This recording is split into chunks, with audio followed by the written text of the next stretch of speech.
നമസ്കാരം. ഒരു കർമ്മം ചെയ്യുവാനായിട്ട് എന്തൊക്കെയാണ് ആവശ്യം എന്നുള്ളതാണ് ചിന്താവിഷയം. കർമ്മം എന്ന് പറയുമ്പോൾ ഇവിടെ പ്രവൃത്തി എന്ന് തന്നെ ചിന്തിക്കുക. കുറച്ചുകൂടി ലളിതമായിട്ട് നമുക്ക് മുന്നോട്ട് പോകാം. കാരണം കർമ്മം എന്ന് പറഞ്ഞാൽ തന്നെ മുമ്പ് ചെയ്ത കർമ്മം, പൂർവ്വജന്മം, ജന്മജന്മാന്തരങ്ങൾ എന്നിങ്ങനെയൊക്കെ നമ്മൾ ടാഗ് ചെയ്ത് പോവുകയാണ്. പ്രവൃത്തി, അപ്പോൾ ഒരു പ്രവൃത്തി ചെയ്യുവാനായിട്ട് 5 കാര്യങ്ങളാണ് ആവശ്യമുള്ളത്. അതിൽ 4 നമ്മുടെ കയ്യിലാണ്. അപ്പോൾ മേജറായിട്ടുള്ളത് 4 നമ്മുടെ കയ്യിലാണ്. എന്തൊക്കെയാണെന്ന് നമുക്ക് നോക്കാം. 5 വിഷയങ്ങൾ. 1 അധിഷ്ഠാനം, 2 കർത്ത, 3 കരണം, 4 ചേഷ്ട, 5 ദൈവം. ഇവിടെ ആദ്യമേ തന്നെ പറഞ്ഞേക്കാം, ഇവിടെ എന്തുകൊണ്ട് ദൈവം എന്ന് കയറ്റി പറഞ്ഞു. പലതരം മതം അനുശാസിച്ച് പോരുന്ന രീതിയിൽ ജീവിക്കുന്ന ആൾക്കാരുണ്ട്.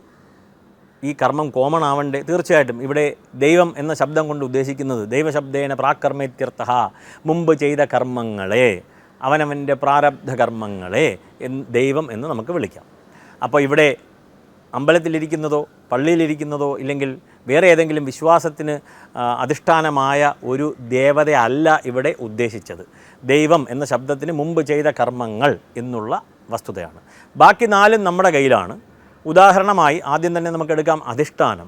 അധിഷ്ഠാനം എന്നുള്ളത് നമ്മൾ എവിടെയാണ് ഒരു കർമ്മം ചെയ്യുവാൻ ഉദ്ദേശിക്കുന്നത് എന്നുള്ളതാണ്.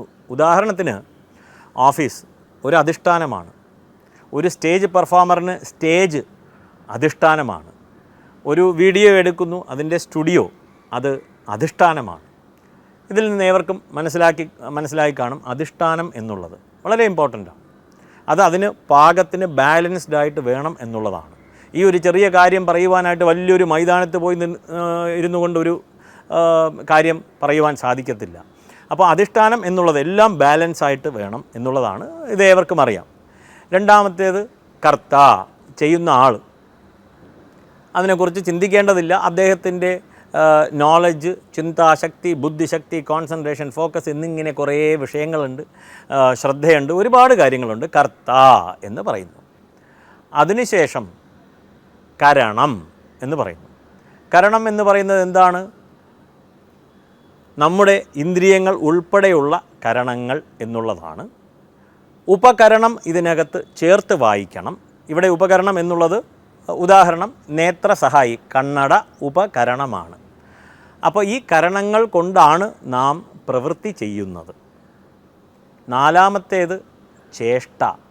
ചേഷ്ട എന്ന് പറയുന്നത് കരണങ്ങളുണ്ടെങ്കിലും ചേഷ്ടയില്ലെങ്കിൽ, കാല് ഉണ്ട് നടക്കുന്നില്ല, നടക്കുക എന്നുള്ളത് ചേഷ്ടയാണ്. വിവിധാശ്ച പൃഥക് ചേഷ്ട എന്ന് പറയുന്നു. അതായത് കൈകളുണ്ട്, പണി ചെയ്യുന്നില്ല. അപ്പോൾ കരണം ഉണ്ടായിട്ടും കാര്യമില്ല എന്നായി. അങ്ങനെ ഒരു കർമ്മത്തിന് ആധാരമായിട്ടുള്ള 5 വിഷയങ്ങളിൽ 4 വിഷയം നമ്മുടെ കയ്യിലാണ്. ഈ 4 നന്നായി ചെയ്യുവാൻ മാത്രമേ നമുക്ക് അധികാരമുള്ളൂ. കർമ്മണ്യേവ അധികാരസ്തേ, കർമ്മണ്യേവ അധികാരസ്തേ മാ ഫലേഷു കദാചന. ഫലത്തിൽ അധികാരമുണ്ടോ എന്ന് ചോദിച്ചു കഴിഞ്ഞാൽ അബ്സല്യൂട്ട് സെൻസിൽ ഏവരും ചിന്തിക്കുക അധികാരമില്ല എന്നുള്ളതാണ്. അധികാരം എന്നുള്ളത് ഫലത്തിലേക്ക് കൈകടത്തുവാൻ സാധിക്കുകയില്ല. നല്ല ഒരു ഉദാഹരണം, ഒരു മാസം നന്നായി പണിയെടുക്കുവാൻ മാത്രമേ നമുക്ക് സാധിക്കുകയുള്ളൂ.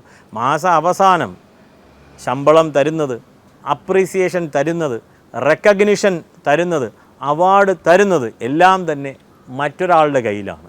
ഇല്ലെങ്കിൽ അത് പ്രകൃതി. അപ്പോൾ പ്രകൃതി ആണ് റിസൾട്ടിനെ നമ്മുടെ കയ്യിലേക്ക് കൊണ്ട് എത്തിക്കുന്നത്. തെങ്ങ് നടുന്നു, വെള്ളം ഒഴിക്കുന്നു, നല്ല വളം ഇട്ട് കൊടുക്കുന്നു, അത് മാത്രമേ നമുക്ക് സാധിക്കുകയുള്ളൂ. തെങ്ങിൻ്റെ അടുത്ത് ആജ്ഞാപിക്കാൻ പറ്റില്ല, എനിക്ക് ഇത്ര തേങ്ങ ഒരു സുപ്രഭാതത്തിൽ രാവിലെ 10 മണിക്ക് വേണമെന്ന് ആജ്ഞാപിക്കാൻ പറ്റില്ല. ആ സെൻസിലാണ് പറഞ്ഞത് കർമ്മണ്യേവ അധികാരസ്തേ മാ ഫലേഷു കദാചന. അപ്പോൾ നമ്മുടെ കർമ്മങ്ങൾ നല്ല രീതിക്ക് ചെയ്ത് മുന്നോട്ട് പോകുക. അതിൽ നമുക്ക് തീർച്ചയായിട്ടും നമ്മുടെ തിരഞ്ഞെടുപ്പുകളാണ്, നമ്മൾ ചിന്തിക്കുന്നത് തന്നെയാണ്, സ്വന്തം ഇച്ഛാശക്തി കൊണ്ട് തന്നെയാണ് കർമ്മം ചെയ്യുന്നത്. ഇത് വിധി എന്നൊന്നും ആരും പറഞ്ഞേക്കരുത്.